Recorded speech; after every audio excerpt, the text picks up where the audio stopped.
So ayan, magandang araw mga kapatid. Kung naalala nyo na naglagay tayo ng voltmeter sa ating Rosiplex 125. May nagsuggest kasi sa atin na si Sir, nakalimutan ko lang yung pangalan niya, pero shoutout na lang sa'yo, Sir, no?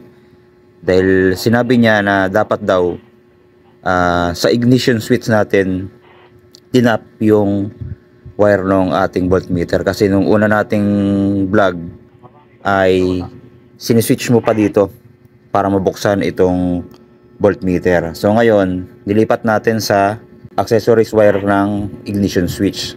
So ngayon, pag binuksan na natin yan, matik na siya kasabay ng mga panel gauge. So ayan, tingnan natin, no? Switch natin. Ayan, no?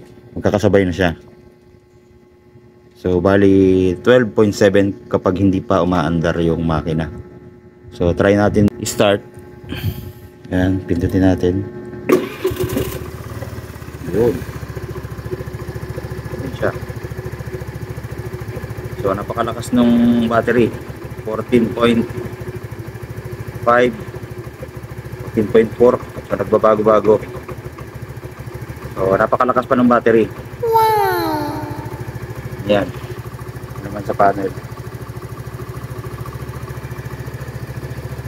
So madali na naman ikabit yan. No, yung kulay black na wire niya ay ground, and then yung kulay red ay yun yung nakatap sa accessories wire. So yun lang, maraming salamat sa panonood. God bless.